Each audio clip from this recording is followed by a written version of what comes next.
بسم اللہ الرحمن الرحیم۔ محترم ناظرین، السلام علیکم۔ پیغمبر اسلام صلی اللہ علیہ وآلہ وسلم کی عمر 10 یا 12 سال تھی جب آپ نے اپنے چچا حضرت ابو طالب کے ساتھ تجارت کے لیے شام کا پہلا سفر کیا۔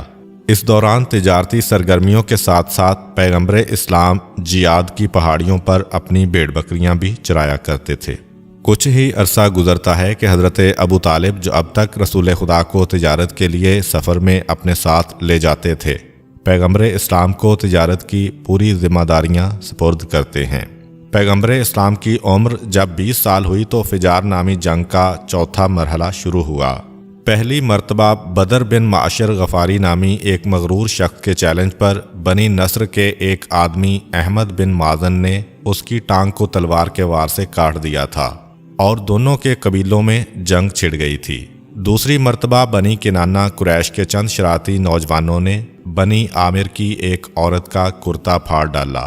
اس عورت کی پکار پر بنی عامر کے لوگوں نے جمع ہو کر بنی کنانہ کے ساتھ جنگ کی۔ اس لڑائی میں دونوں طرف سے کئی آدمی مارے گئے۔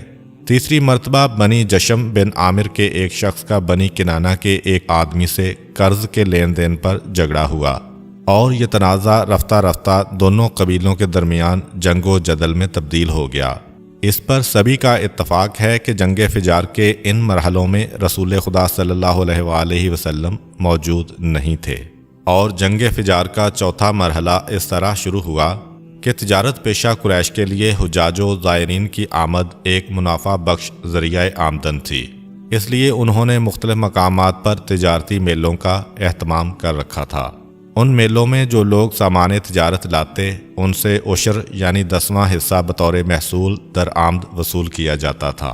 ان تجارتی میلوں کے فروغ کے لیے انہوں نے حرام مہینوں کا نظام رائج کر رکھا تھا، یعنی ان مہینوں میں راہزنی، ڈکیتی، لوٹ مار، انتقام جوئی اور قتل و غارت گری وغیرہ کو حرام قرار دیا گیا تھا۔ وہ مہینے محرم، رجب، ذی القعدہ اور ذی الحج تھے۔ ان میں سے کسی بھی مہینے کی حرمت شکنی ہو جاتی تو اسے فجار یعنی ناجائز فعل سمجھا جاتا تھا۔ یہ جنگ بھی کیونکہ انہی حرام مہینوں میں لڑی گئی، اسی لیے اسے فجار کہا جاتا ہے۔ 37 قبل ہجرت اور 586 عیسوی کا زمانہ تھا۔ فجار کی لڑائی میں ایک طرف قبیلہ قریش اور بنی کنانہ تھے اور دوسری طرف بنو قیس اعلان اور بنو حوازن تھے۔ قریش اور کنانہ کا کمانڈر حرب بن امیہ تھا۔ مکے سے کچھ فاصلے پر عکاظ نام کا ایک علاقہ تھا۔ اس علاقے میں ہر سال ایک میلہ لگتا تھا اور سارے عرب کے قبیلے اپنی ساری دشمنی اور سارے اختلافات بلا کے یہاں پہ جمع ہوتے تھے۔ عکاظ کا میلہ جس مہینے میں لگایا جاتا تھا وہ مہینہ عرب کے نزدیک قابل احترام تھا۔ اس میں کوئی کسی سے جنگ نہیں کرتا تھا۔ دو ہی چیزیں قابل احترام تھیں، ایک حرم کی سرزمین جس کا عرب احترام کرتے تھے، وہاں کوئی چلا گیا تو اسے کوئی نقصان نہیں پہنچائیں گے، اور ایک یہ مہینہ کہ جس کا احترام کیا جاتا تھا، جسے قرآن نے بھی شہر حرام کہا ہے۔ بہرحال عکاظ ایک ایسا مقام تھا کہ جہاں سارے عرب کے لوگ جمع ہوتے تھے اور اپنے اختلافات بلا کے بیٹھ جاتے تھے۔ ہر قسم کی عیاشیاں بھی ہوتی تھیں، شرابیں بھی پی جاتی تھیں، جوئے بھی کھیلے جاتے تھے، اور ساتھ ساتھ بہت سے سنجیدہ لوگ بھی جمع ہو کے اپنے معاشرے کو سدھارنے کے لیے مختلف منصوبے بناتے تھے۔ تاریخ بتاتی ہے کہ ایک مرتبہ عکاظ کے میلے میں عرب کے ایک قبیلے کنانہ کا سردار نعمان آیا۔ اس کا ایک غلام تھا جس کا نام تھا عروہ۔ نعمان نے اپنے غلام عروہ سے کہا کہ یہ جو اونٹ ہیں جن کو میں میلے میں لے کے آیا ہوں، ان کو لے جاؤ، پانی پلاؤ اور کھیتوں میں چراؤ۔ چنانچہ عروہ اونٹوں کو لے کر چرانے کے لیے نکل گیا۔ قبیلہ بنو قیس کے لوگوں نے جب یہ دیکھا کہ عروہ اکیلا جانوروں کو چرا رہا ہے تو اس پر حملہ کر کے اسے قتل کر دیا۔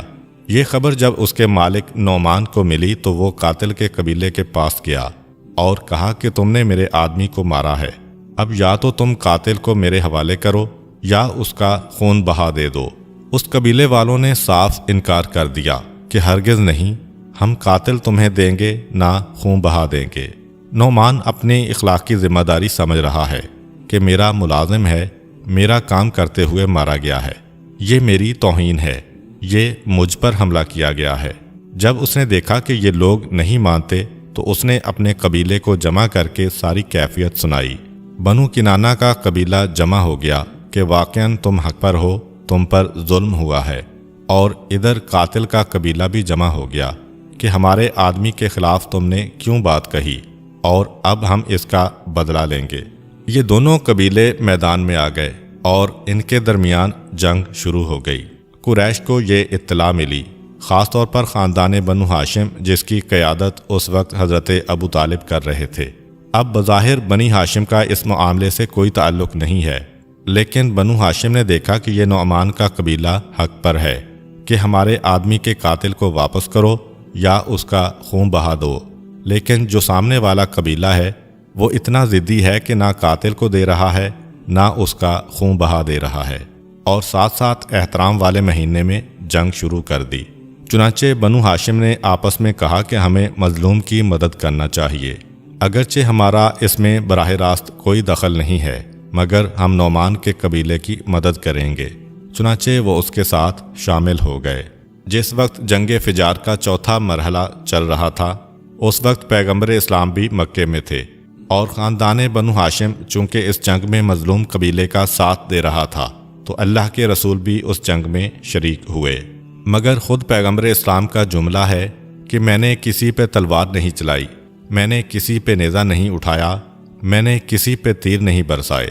میرا کام صرف یہ تھا کہ جو میرے چچا میدان میں کھڑے ہیں ان کے اوپر جو تیر آ رہے ہیں میں ان تیروں کو روکتا تھا اور ان کو اٹھا کے اپنے چچا کے سپرد کیا کرتا تھا۔ پیغمبر اسلام کی عمر اس وقت 20 سال تھی، جوانی کا آغاز ہے، اور سوچ رہے ہیں کہ معاملات کو سلجھانے کا یہ طریقہ نہیں ہے کہ جس پر ظلم ہو جائے وہ بھی قانون ہاتھ میں لے کے میدان میں نکل آئے۔ تو پیغمبر اسلام مظلوم کی مدد کے لیے جا تو رہے ہیں مگر اس جنگ میں حصہ نہیں لے رہے ہیں کہ جس کے اندر معلوم نہیں کون بے گناہ مارا جائے۔ سامنے والے میں سب تو ظالم نہیں ہیں، پتہ نہیں کون بے قصور مارا جائے، فقط اپنے خاندان کا دفاع کر رہے ہیں۔ تاریخ رسالت میں اسلام سے پہلے یہ پہلا اور آخری موقع نظر آتا ہے کہ جب پیغمبر اسلام میدان جنگ میں نکلے، اور اگرچہ جنگ نہیں کی مگر میدان میں کھڑے رہے۔ اس سے پہلے جتنی بھی عربوں کی جنگیں ہوئیں پیغمبر اسلام نے اس میں جانا بھی پسند نہیں کیا۔ اب تاریخ کہتی ہے کہ آخر جب یہ جنگ چوتھی مرتبہ چل رہی تھی، پیغمبر اسلام نے اپنے چچاؤں کو مشورہ دیا، اور اس مشورے کے نتیجے میں پیغمبر اسلام کے جو سب سے بڑے چچا تھے، جو خاندان کے سردار تو نہیں تھے لیکن عمر میں سب سے بڑے تھے، جن کا نام جناب زبیر تھا، انہوں نے کہا کہ ہاں بات صحیح ہے، معاملہ بات چیت سے طے ہونا چاہیے، میدان میں نکلنے سے نہیں۔ پیغمبر اسلام کے مشورے سے ان کے چچا زبیر سامنے والے قبیلے کے پاس گئے اور کسی نہ کسی طریقے سے ایک مصالحت کروا دی، اور یہ جنگ اختتام کو پہنچی۔ یہ جنگ ختم ہوئی اور چند ہی دنوں کے بعد مکے میں ایک اور واقعہ پیش آ گیا۔ وہ واقعہ یہ تھا کہ یمن کے ایک قبیلے زبید کا ایک تاجر اپنا سامان لے کر بیچنے کے لیے مکہ میں آیا اور تجارت کرنے لگا۔ مکے کا ایک سردار جس کا نام آس تھا، اس نے بھی اس سے کچھ سامان لیا، مگر سامان لینے کے بعد پیسے دینے سے انکار کر دیا۔ اب یہ مکہ کا ایک سردار ہے اور وہ بیچارہ ایک اجنبی تاجر جو باہر سے آیا ہے، یہاں پر اسے کوئی جاننے والا بھی نہیں۔ وہ حرم کے آس پاس کے بڑے بڑے قبیلے بنی عبدالدار، بنی مخزوم، بنی جمع، بنی سہم اور بنی عدی بن کعب وغیرہ کے سرداروں کے پاس گیا اور کہا کہ میری مدد کرو، مگر کوئی بھی ایسا نہ تھا جو اس کی مدد کرنے کو تیار ہوتا کہ ہم اپنے مکے والے بھائی کو چھوڑ کر یمن سے آنے والے اجنبی کی مدد کیسے کریں۔ کوئی بھی ایسا نہیں تھا جو مظلوم کا ساتھ دے اور ظالم کے خلاف کم از کم جا کر اس سے بات کرنے کو تیار ہو، یعنی کوئی اس معاملے میں بڑھنے کو بھی تیار نہیں ہو رہا۔ جب اس نے دیکھا کہ بات کرنے کا کوئی فائدہ نہیں ہو رہا تو حرم کے بالکل سامنے ایک پہاڑی ہے جس کا نام ہے کوہ ابو قبیس۔ اس کی خصوصیت یہ تھی کہ جب کوئی آدمی ایسا اعلان کرنا چاہے جو سارے مکے کو سنانا چاہتا ہو تو اس وقت چونکہ ریڈیو، ٹیلی ویژن یا اخبارات تو تھے نہیں کہ جس کے ذریعے پیغام آگے پہنچایا جا سکتا ہو، اس وقت ایک ہی طریقہ تھا کہ کوہ ابو قبیس پر کھڑے ہو کر اعلان کیا جاتا تھا، تو لوگ دوڑ کر آ جاتے تھے کہ یہ کیا کہہ رہا ہے۔ حتیٰ کہ بعض روایات میں ہے کہ جب رسول خدا نے اعلان رسالت کیا تو اسی پہاڑی پر کھڑے ہو کر مکے والوں کو بلایا تھا۔ بہرحال اس یمنی تاجر نے اس پہاڑی پر کھڑے ہو کر پکارا، مکے والو میری مدد کے لیے آؤ۔ جس وقت اس نے پکارا تو لوگ دوڑ کے آئے، مگر وہ سارے آدمی کے جن کے پاس یہ پہلے جا چکا تھا وہ اس کی شکل دیکھ کے واپس چلے گئے۔ وہ سمجھ گئے کہ اس نے کیوں پکارا ہے۔ خاندان بنو ہاشم کے مکانات حرم سے دور تھے، اس لیے تاجر اب تک اس خاندان کے پاس نہیں گیا تھا۔ نیا آدمی ہے، اس کو پتہ بھی نہیں ہے کہ یہاں کے بڑے بڑے خاندانوں میں کون سا خاندان ہے۔ خاندان بنی ہاشم کے لوگ قریب جا کے کھڑے ہو گئے۔ کیا بات ہے، تم نے کیوں پکارا؟ وہ بآواز بلند کہتا ہے کہ میں تمہارے شہر میں مہمان بن کے آیا، تاجر بن کے آیا، دیانتداری سے تجارت کر رہا ہوں اور میرا مال رکھ لیا گیا لیکن مجھے پیسے نہیں دیے جا رہے ہیں۔ پیغمبر اسلام کے سب سے بڑے چچا جناب زبیر نے جب یہ سنا تو اسے کہا کہ ہمارے درمیان آؤ اور ساری بات بتاؤ، اگر تم حق پر ہو تو ہم تمہاری مدد کریں گے۔ اس نے آ کے بات کی اور ثبوت دیے۔ جناب زبیر جو مکے کے انتہائی بزرگ افراد میں سے ایک ہیں، چنانچہ مکے والے احترام کرتے ہیں۔ 3-4 ساتھیوں کو لیا، آس کے پاس گئے اور زبردستی کر کے اس سے اس تاجر کا حق دلوایا، اور یہ تاجر دعائیں دیتا ہوا یمن چلا گیا۔ مگر جناب زبیر نے اپنے ساتھیوں سے کہا کہ ہمارے لیے کتنے شرم کی بات ہے کہ مکہ جیسا شہر کہ بت پرست بھی مانتے ہیں کہ یہ ہمارے بتوں کا مرکز ہے، یہاں پہ ہمارے سامنے ظلم ہو رہا ہے اور ہم کچھ نہیں کر سکتے کہ بیچارے مظلوم کو پہاڑوں پہ آ کے چیخنا پڑتا ہے۔ وہ بھی اس میں تو اتنی ہمت تھی، بہت سے لوگ چپ چاپ ظلم برداشت کر کے چلے جاتے ہوں گے۔ یہ ہمارے لیے کتنا شرم کا مقام ہے، ہم ظالموں میں شمار ہو جائیں گے، آؤ اس کا کوئی حل نکالتے ہیں۔ آپس میں بات ہوئی۔ حرم کے نزدیک عبداللہ بن جدعان تیمی کا گھر تھا۔ وہ بھی زمانہ جاہلیت میں دیندار تھے، یعنی خدا اور رسول کو تو نہیں مانتے تھے کیونکہ اس وقت اسلام کا اعلان نہیں ہوا تھا، لیکن ان میں کچھ اخلاقی خوبیاں تھیں۔ انہوں نے اپنا مکان پیش کیا۔ ان کے گھر میں ایک مجلس ہوئی جس میں شریک بنی ہاشم، بنی مطلب، بنی اسد بن عبد العزیٰ زہرہ اور تیم کے افراد نے آب زمزم میں ہاتھ ڈال کر ایک معاہدہ کیا جس کا نام تاریخ اسلام میں ہے حلف الفضول۔ انہوں نے ایک حلف اٹھایا کہ ہم سب آپس میں مل کے ایک انجمن بناتے ہیں۔ اس انجمن کا کام یہ ہوگا کہ ہم ہر ظالم سے مظلوم کا حق لے کے مظلوم تک پہنچائیں گے۔ یہ آپس میں طے کیا، قسم کھائی کہ ایک دوسرے کا ساتھ دیں گے، اور اس کے ساتھ ہی مکہ کی پہلی انجمن یا پہلی تنظیم کے جس نے کام شروع کیا وجود میں آئی۔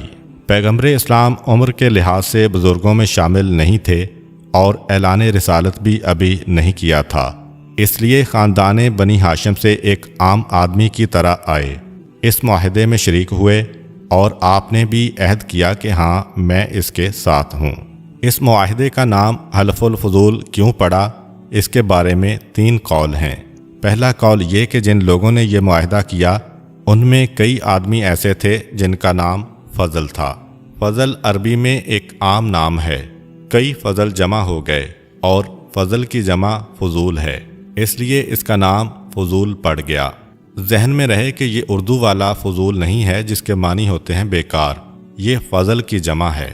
بعض علماء کہتے ہیں کہ نہیں، اس معاہدے میں تو ایسے لوگ نہیں تھے، مگر ایسا ہی ایک معاہدہ اس سے پہلے حضرت اسماعیل علیہ السلام کے فوراً بعد مکہ کی سرزمین پر ہوا تھا۔ اس میں فضل نام کے آدمی زیادہ تھے تو لوگ اس کو فضول کہتے تھے۔ اس کو بھی یہی کہا جانے لگا تاکہ لوگوں کو یاد آ جائے کہ ہم اسی راستے پر چل رہے ہیں۔ اور بعض علماء کہتے ہیں کہ کیونکہ عربی میں فضول حق کو کہتے ہیں، کیونکہ یہ معاہدہ اس بات پر تھا کہ ہمیں مظلوم کا حق ظالم سے چھیننا ہے، اس لیے اس کا نام ہو گیا حلف الفضول۔ تاریخ کہتی ہے کہ پیغمبر اسلام نے 20 سال کی عمر میں اس معاہدے پر دستخط کیے۔ یہ معاہدہ کیوں ہوا؟ ایک تو یمن کے تاجر کے واقعے کی وجہ سے، اور دوسرا یہ کہ وہ جو فجار کی جنگ ہوئی تھی اس کے بعد خاندان بنو ہاشم نے یہ بات سوچی کہ کب تک اس طرح جنگیں ہوتی رہیں گی۔ اگر ایسا نظام نہ بنایا جائے کہ مظلوم کو حق ملے تو یہ قتل و غارت گری کا سلسلہ چلتا رہے گا۔ ہم ایک ایسا نظام بناتے ہیں۔